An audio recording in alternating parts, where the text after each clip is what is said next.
Before the legend was born, there was only war.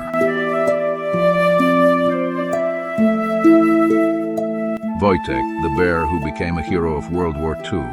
May 1944, the Battle of Monte Cassino, a 6-month-long meat grinder designed to break the will of the Allied armies in Italy.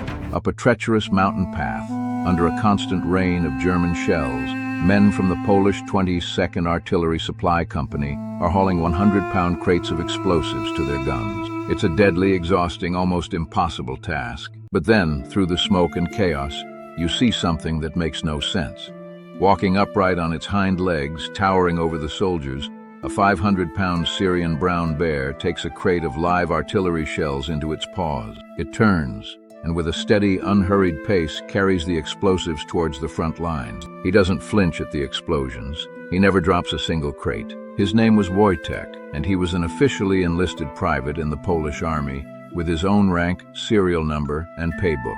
This isn't a fairy tale, and it's not propaganda. This is the 100% true story of the bear who went to war. And it raises one absolutely insane question. How on earth did this happen? The answer to that question doesn't begin in a forest or a zoo. It begins in the frozen hell of a Soviet gulag. Before Wojtek, there were his soldiers, and to understand them, you have to understand the hell they survived. When Germany invaded Poland in 1939, the Soviet Union invaded from the east. Over 1 million Polish citizens were rounded up and deported to the brutal forced labor camps of Siberia. They were starved. They were frozen. They were worked until they died. But 2 years later, history took a bizarre turn. Hitler betrayed Stalin and invaded the Soviet Union.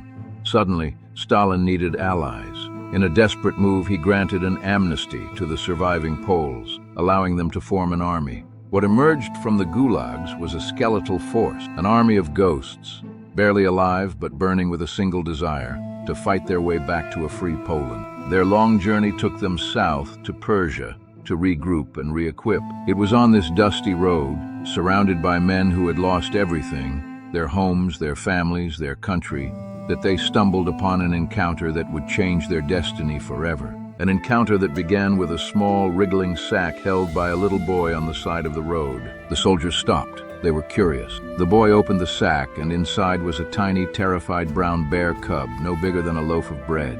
Its mother had been killed by hunters. It was alone and starving. These men, who had endured the worst of humanity, looked at this orphaned creature and saw a reflection of themselves, a fellow refugee. They bought the cub from the boy for a handful of canned food and a Swiss Army knife. They didn't have a plan. They just knew they couldn't leave him behind. They named him Wojtek. In Polish, it means he who enjoys war, or more poetically, the smiling warrior. But there was a problem. Wojtek was too small to eat. He kept rejecting their food. In a moment of inspiration, a soldier found an old, empty vodka bottle, filled it with condensed milk, and fashioned a teat. The cub finally began to drink. He slept in their tents, cuddling with the men for warmth. He became their child, their little brother. For soldiers haunted by the ghosts of Siberia, this tiny, warm, living creature was a miracle. A reason to smile in a world that had given them nothing but tears. But as Wojtek grew, so did the army's ambition. And soon they would face an obstacle that couldn't be solved with kindness or a makeshift bottle. An obstacle that threatened to tear their strange little family apart. Wojtek didn't grow up like a bear. He grew up like a soldier. He learned to salute. He would steal soldiers' hats and climb trees. He developed a taste for two things: beer, which he would drink straight from the bottle, and cigarettes, which he would eat. He wrestled with the men, gently pinning them and licking their faces in victory. He was the company's soul, a source of endless joy and morale. But now, it was 1944. The Polish Second Corps was being deployed from Egypt to the front lines in Italy. As they lined up to board the British transport ship, a stern-faced port commander stopped them. He pointed at the now 200-pound bear. "Official regulations," he said. "No animals allowed." Panic. Leaving Wojtek behind was not an option. He was family. The soldiers pleaded. They argued, but the commander was immovable. Rules were rules. It seemed their journey with Wojtek was over. But the Poles had survived the gulag. They were masters of finding a way when there was no way. They huddled together, and then came a moment of pure, absurd genius. The regulations said you can't transport an animal. But what if Wojtek wasn't an animal? They marched back to their commanding officer and made the most bizarre request of the war. They wanted to officially enlist Wojtek into the Polish army. The paperwork was drawn up. Name, Wojtek, rank, private, serial number, assigned, pay book, issued, though his pay was double rations. With official documents in hand, they returned to the flabbergasted British officer. They presented the papers for one Private Wojtek. The officer stared at the documents, then at the bear, who probably gave a friendly wave. He had no protocol for this. No rule in his book covered an enlisted bear. Defeated by sheer brilliant audacity, he stamped the papers and waved him aboard. Private Wojtek was on his way to war. But his greatest test, the moment that would turn him from a mascot into a legend, was still to come. He was sailing into the inferno of Monte Cassino. The fighting at Monte Cassino was savage. The Polish soldiers were tasked with the final bloody assault. The 22nd Company's job was to keep the big guns firing, a relentless chain of supply under constant enemy fire. Men were straining under the weight of the 100-pound crates. The path was slick with mud and blood. Wojtek, who had been kept back from the front line, watched the trucks being unloaded. He watched his brothers, his family, struggling. And then he acted. He wasn't ordered. He wasn't trained for this. He simply walked up to the truck, stood on his hind legs, and held out his paws. A hesitant soldier placed a crate of live shells into them.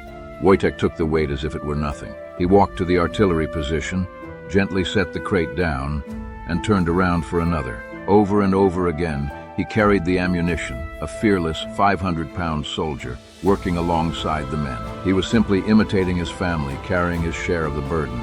The sight of their bear, their smiling warrior, working fearlessly in the heart of battle, electrified the Polish soldiers. He became a living banner of their unbreakable spirit. His actions were so legendary that after the battle, the 22nd Company was given a new, official emblem, which they wore proudly on their uniforms, a bear carrying an artillery shell. After the war, the company was relocated to a camp in Scotland. Wojtek became a local celebrity. But for his soldiers, the victory was bittersweet. Poland had been liberated, but was now under the control of the Soviet Union. They had fled. They were heroes in exile, unable to go home.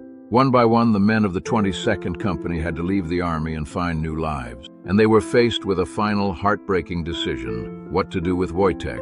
In 1947, they said goodbye. He was given a home at the Edinburgh Zoo, where he would be safe and cared for. He lived there for 16 years, but he never forgot. His old brothers in arms would visit him. As tourists chattered, a veteran would call out to him in Polish, and the old bear's head would snap up. He recognized the language of his family. Sometimes the zookeepers would let his old friends into the enclosure. They'd share a cigarette or wrestle gently, a lonely king holding court with the last members of his regiment. Wojtek passed away in 1963.